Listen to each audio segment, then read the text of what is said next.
Mark Herjavec today talking with Craig Rupp of Sabanto. His company is headquartered in Chicago, Illinois. And Craig is joining us today from Iowa, where he's hard at work moving the company forward today. So, Craig, good to talk to you today. I appreciate you taking the time.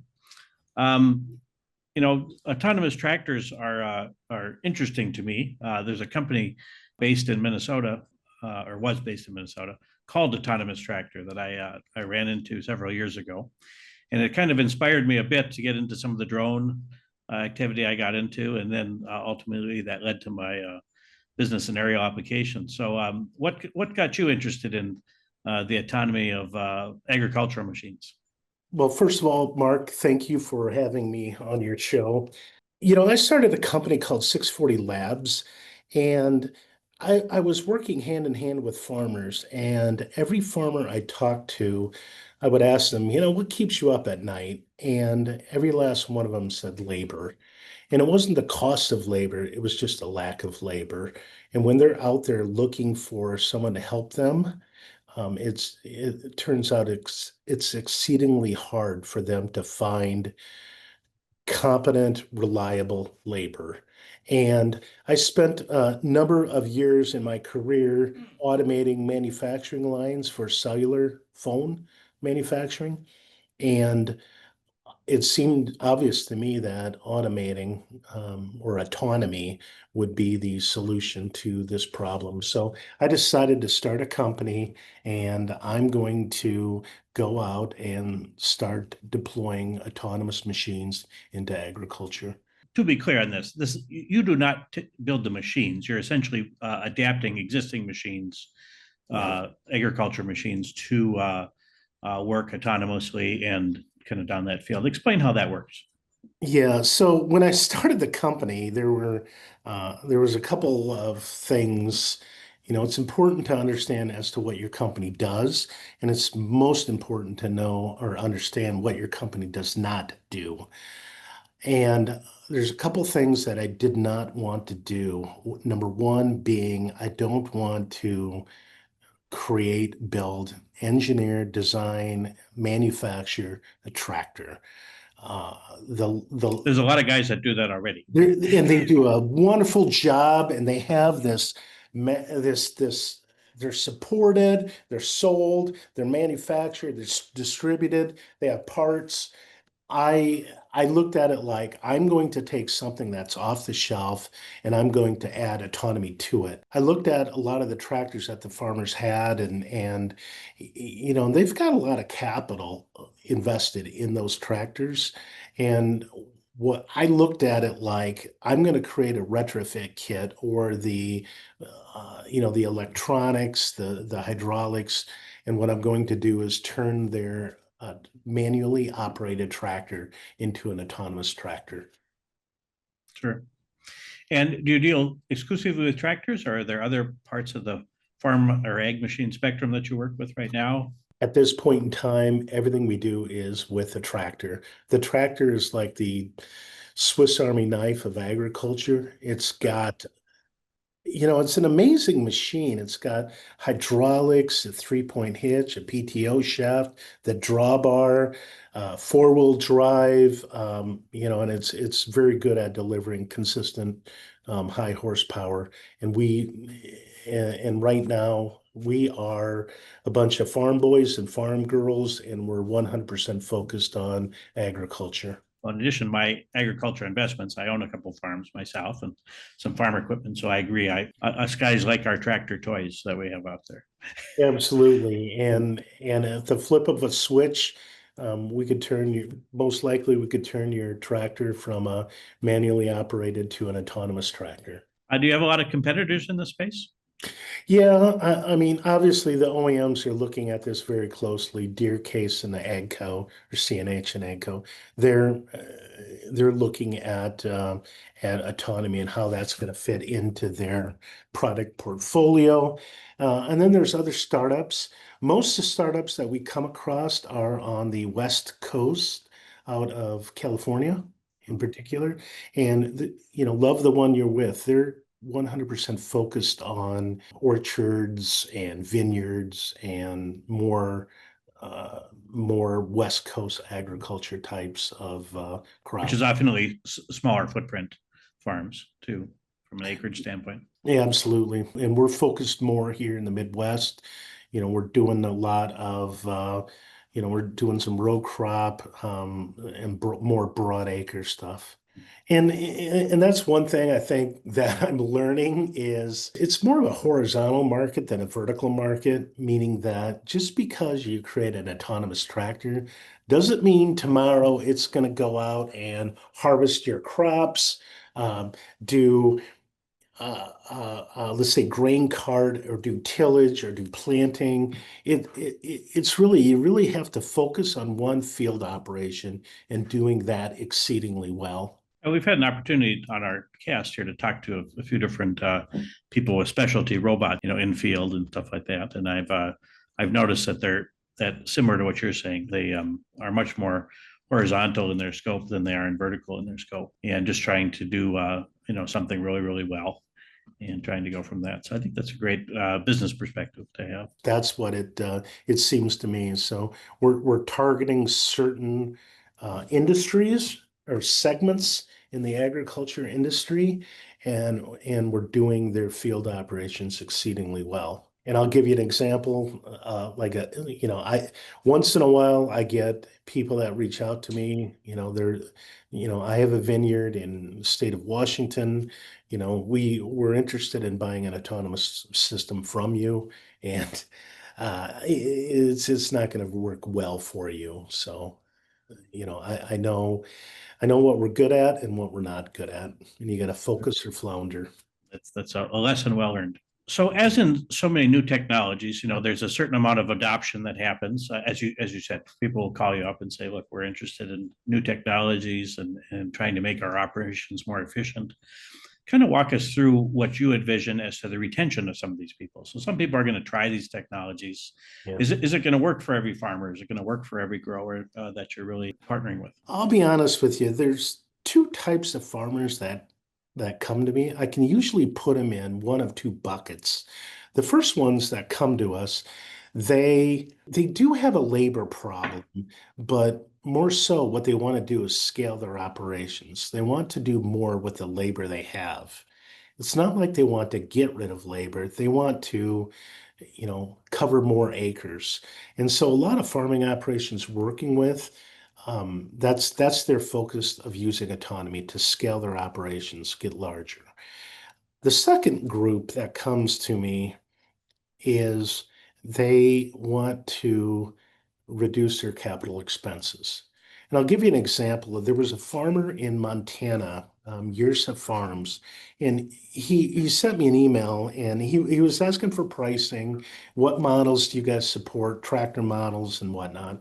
And he said, I'm a wheat farmer in Montana. And I contacted him, and what his situation was is he had a Steiger, a 500 horsepower Steiger, and a Bergot planter that was a little bit long in the tooth, and he looked to replace it with a brand new Steiger. It was like a 720 with a new 60-foot Bergot planter or seeder for it.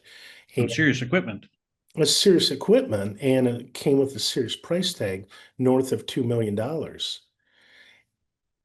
And he looked at it like, this is a capital expense, and it's going to depreciate. And I want to, I want to spend my money on land and not equipment.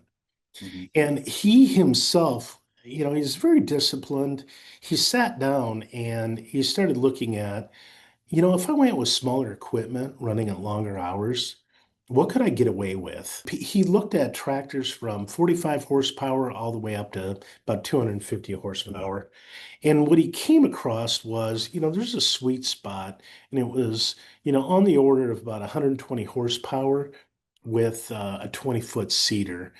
And it turned out, the expense for that was right around $500,000 for two systems, brand spanking new, John Deere 5120M tractors with 5090 seeder, box seeder. And running those 24 hours, he computed he could cover as many acres as 12 hours run his 500 horsepower or 720 horsepower 60-foot seeder. And And at 25% of the capex, probably. yeah, at 25% of the capex. Yeah. So, I mean, that's the savings, $1.5 million in excess of that. And, then it started getting interesting to him. So we're finishing up this week. He bought a system and he's trying it out. And this thing covered the majority of his acres this spring. This little tractor did. And we worked the living hell out of it. So that's a great example of some real life potential savings that a grower can really look at systems like this. How do you typically when prospects come in, are you analyzing their particular needs, or do you have enough big enough data set within the company now that you can kind of plug a certain size farm or a certain type of crop in to understand better how you could help them? Yeah, so we normally look at what industry they're in. Like, I'll give you an example. We get a lot of incoming for cultivating organic crops, corn or soybeans. We get a lot of incoming opportunities for um, street sweeping, believe it or not. So what we do is when they come in, we look at what industry they're in and where exactly, does this fit in where we're at right now in the direction we're moving towards? How do you market your service? Is it like through service contracts? Are you selling software? Explain to us what the product is if as a buyer. Yeah, so we have a retrofit kit that attaches to different tractor models. And for the most part, the kits that we sell, we have 19 tractor models that we support right now. And Can you name a few that are most yeah, the active? John Deere 5E, 5M, Kubota, M5, Deere 6E, Fendt 700 series. And the kit is, for the most part, identical from one tractor to the next. So if you switch from, let's say, a Kubota to a Deere, for the most part, about 90% of the parts would be the same. And that includes a GPS receiver, a dual GPS receiver, cellular modems, cameras, other obstacle detection systems, a controller, hydraulics, and other sensors and actuators that we put on the tractor. So one thing that we're really focused on is, if you look at autonomy, and what autonomy really does is it adds more hours for field operation.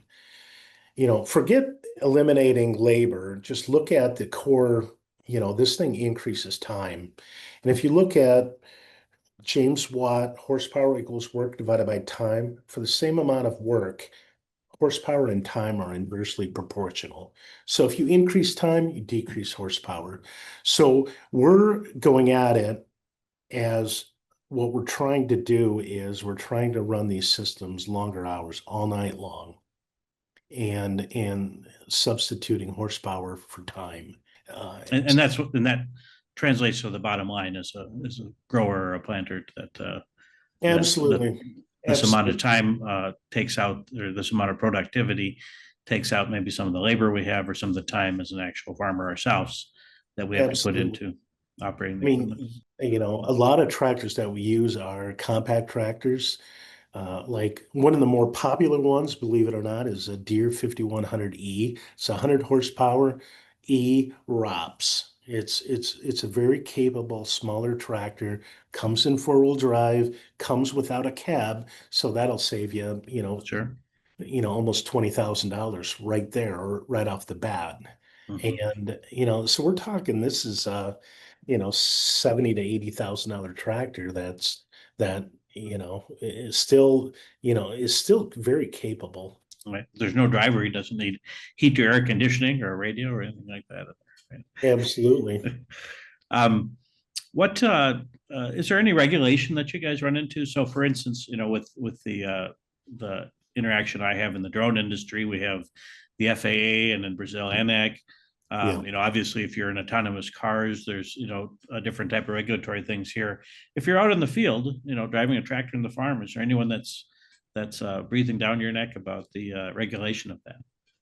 Yeah, so a couple things. We're in California and we do adhere to the Cal OSHA specifications. While we're out in the field, no workers are allowed in the field. Um, we are, in the past, we've done quite a lot of work with the Air Force. There's Air Force owns a lot of airfields and they have to be mowed periodically. So we're doing quite a lot of work with the Air Force as well. And then we had to go through, testing procedures with the FAA and whatnot and with the Air Force. Do you employ any sort of like technology that rates to like in-field sensors or anything like that that somehow correspond or work with your technology? Yeah, quite often what we do is, we have partnerships with equipment implement manufacturers. There's a lot of implement manufacturers. They want to get on board with autonomy and they can't wait for the OEMs to allow them onto their platform. So we have an open API that implement providers can develop upon. And we have like currently Trimax, which is a mower company out of New Zealand. What they're doing is they're creating an autonomous ready platform that'll interface with our tractor. And it's performing, the measurements, looking at all the spools, the belts and bearings to make sure this implement is working as advertised. Um, we also have in the past of taken upon ourselves. For example, we've done quite a lot of stock chopping in the past for a company in the Midwest here called Verbio. And, we had to add the sensors on to make sure, what should be turning is turning and what should be turning is not turning. And so we spent quite a lot of time uh, developing that for them. A lot of that you're saying just helps in like efficiency of maintenance of these units too, to help them. Yeah, absolutely. When you have large equipment out there working, day in and day out, you do have to detect the field operation to make sure that the implement is performing it satisfactorily. And kind of inspired me to think a bit when you talked about street sweepers being interested in your product. That really, I think of what you're doing is, ag related, but here in Minnesota we have Toro, and there's a lot of groundskeeping type related businesses, golf courses, municipalities, things like that. Yeah, So I suppose there's a tremendous market opportunity for you there. absolutely. What's funny is a lot of us we talked amongst ourselves. I've talked with the people at Toro as to what they're doing and some of the challenges that they're experiencing, and we're seeing the same thing.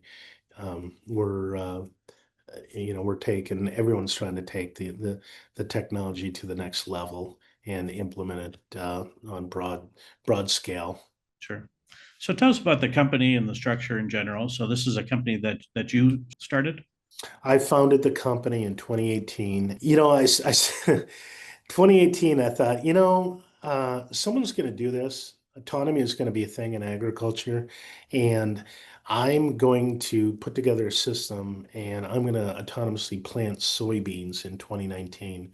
So I leased a JCB 4220 tractor, Mhm. 220 horsepower, and then I went out and bought an 18 row 20-inch planter. And I worked with Syngenta, matter of fact, out of Minnesota at the time, Mhm. and I lined up a bunch of growers throughout the Midwest here that would be interested in having some crazy guy show up on his farm with a planter and with a tractor and And then the two of you could stand on the side of the field and watch it work. absolutely. And we did. There was quite a lot of farm magazines that were following us, and I did plant in Iowa, Nebraska, Minnesota, Illinois, and Indiana as well. It was a learning experience. I I'll be honest with you, it was hard, probably the hardest thing Mhm. I've ever done. Um, you You, know, you mean everything didn't work as planned right when you started no, out? no, no. Fortunately, funny you should mention that. 2019 was one of the wettest seasons, Mhm. and we were sitting in a machine shed in Nebraska trying to fix some of the problems just to keep this thing, running and whatnot. Uh, Mhm. but I came back and I knew, what just I guess the mountain that I'm going to have to climb. And then Mhm. I got funding, a seed series, and then I knew 5 people that I know that could help me pull this thing off, and I went and hired them, and they're still with me right now. So to the extent you can, tell us about your funding so far and the partnerships you've created to get this far. Yeah, it's public information. I've raised over, just a little over $22 million. Um, I'm at the Series A right now. We are product. We're commercial. You can buy an autonomy system and deploy one on your farm. So we are commercial right now. We're learning a lot in terms of support and improving and fixing any problems and working with farmers. We have 30 to 40, farming operations right now. And, uh, they're I don't necessarily call them customers. They don't seem like customers to us. They're more partners. And I know them all on a first name basis. And they continue to let us know, where we need to improve and how to get better. And that's just invaluable at the stage we're at right now. Tremendously invaluable as you're starting up and growing as you are now. If you look at the structure of the company, I have about 20 software engineers, and then I have 20, I'll say equipment engineers, or they're engineers that, they're in charge of the bracketing, the cable harnessing, and support Mhm. for the farmers that we work with. And then I have sales and marketing. You're part of that as well.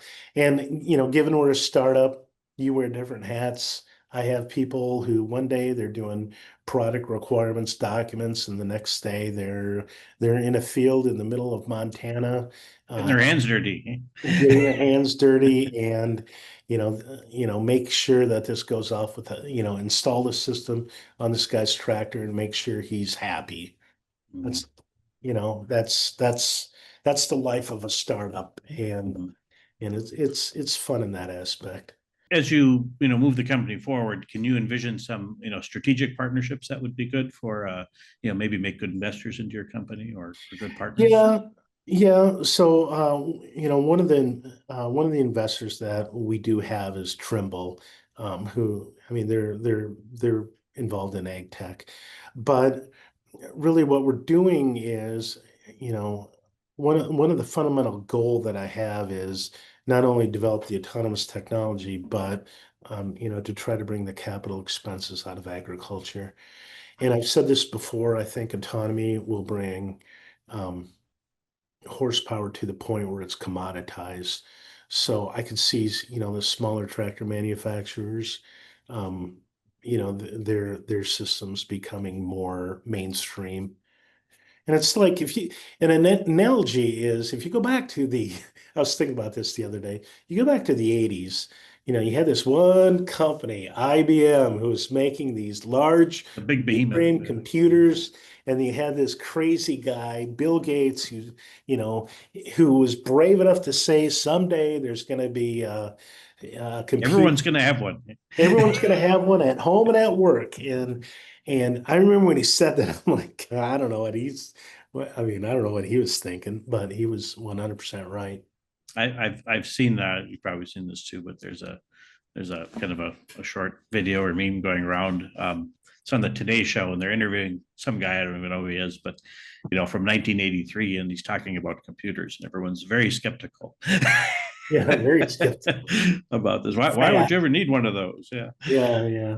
Um, Now, I mean, God, I mean, on your cell phone alone, just the processing on that thing that you carry around with you, it's yeah, got internet connectivity. It's amazing. It's no doubt. unbelievable. It really No, is. no doubt. So as you're expanding the business, you talked about some, potential strategic partnerships. Obviously, it takes great customers and ongoing capital to grow a business like this. Have you explored international markets at all? Absolutely. We're expanding into Australia right now. So that's going on right now. And in your view, generally, and looking at international markets, be it Australia or other places, where do you see some of the differences between the North American market you're in now and some of these international markets, and how they could help you as a company grow? That's a very interesting question. And I'll go back to what I said earlier about, being more vertical than horizontal. Just because you have an autonomous tractor doesn't mean it's going to work in Brazil, it's going to work in Europe, or if, there's all these caveats. When first went out, I was in the middle of nowhere, Nebraska. And I remember this 80-year-old farmer came up to me and he said, every 100 miles, the agronomy practices change. And, I know for a fact, talking to some of the farmers up in Minnesota, they do things differently than they do down in Iowa. And they do things differently than they do in Nebraska. So there's a lot of diversity in agronomic practices when you go from one region, even one region in the US to another. And then when you go down to Brazil, it's completely different. The fields are much larger. Um, it's just a completely different industry almost, or a different segment compared to the US. So when I look at Europe and the US and South America and Australia, um, I think that, there are some similarities, but there's a lot of differences. We are just recently, and helps. Um, we were primarily cellular connected, uh, Mhm. and now we're Starlink connected, so that helps. So tell us about that. What are some differences you've noticed? And you obviously view the technology as being superior. How is it helping you? Primarily, I have connectivity anywhere all the time. Mhm. There is the delay, the propagation delay that we have to contend with. But and you do, when you're handing off from one satellite to the next, you might get a drop in service for a short amount of time. But those are solvable problems. Mhm. You know, And I suppose on the ground you have a slight booger factor, I guess, to work with correct. in that handoff. Yeah, Whereas correct. this Yeah. is this is a problem we look at in the drone business, is that when we're in the air, there's a slightly less room for error, if you will, along the Oh, way. absolutely. And we can coast through dropouts or handing off from one satellite to the next. But it's working exceedingly well for us. So with this company, you built a team. You're obviously enthusiastic about your product, but not. What's your favorite part of what you're doing every day? I think it comes down to I hired some, kids right out of college, Mhm. and some of them, I'm watching them grow. I've had them for a couple years, 2, 3 Mhm. years, and I've seen them, mature, and they've become exceedingly good engineers. I'm really excited in 20 years from now, if I'm still living, uh, Mm. to see just To where. see how they'll grow up. Oh, absolutely. Oh, yeah. I Uh, when I started Motorola, I sat next to a guy who, eventually became the chief technical officer for Nokia. mm. I mean, he was as smart as they come, and to think that he ended up at that level. Um, no, but there's working with these young people, they're excited. They're working in a startup. They have a lot of responsibility. They're just not, they're just not given a sliver of the pie. Like I said, they're doing project requirements documents one day, and the next day, they're up in Montana installing a system. I think that helps you to build a very solid and committed team. Right. Yeah, and what's exciting too is they just look around and they're safe to say there was a day where we didn't have um, a user manual. We didn't there was a day when we didn't have an installation manual. There was a day when we didn't have support. You just called up whose ever cell phone, was You happen to have, you happen to have, yeah. and so they're seeing the birth of a company happen right before their eyes, and that's what really, yeah, kind of excites me, to be Great. honest with you. So after having said all that, I guess I have a question in a different direction for you. So if you weren't doing this, what would you be doing? Wow, that's a really good question. Um, my background, so I grew up on a farm. I became an electrical engineer. Um, I was the spare, not the heir. My brother hates to hear that. I spent the majority of my career in the wireless industry. I know, I know cellular, the cellular and GPS receivers and whatnot. I, I would imagine I would either be um, working with companies developing 5G algorithms, or I would at one time I even had the idea of being a professor. I'm half done with my PhD. You would teach engineering, would you? Or I would teach engineering or some math course or something. I don't know. uh, I love working with young people and try to inspire them. well, it sounds like that's very important to you, Craig, and I think It that's a is. very good and wholesome thing. So It we is. appreciate talking to you today. We wish you success in the company as it moves forward, and hopefully we can find ways to help you out in the future also. All right. Well, thank you very much, Mark.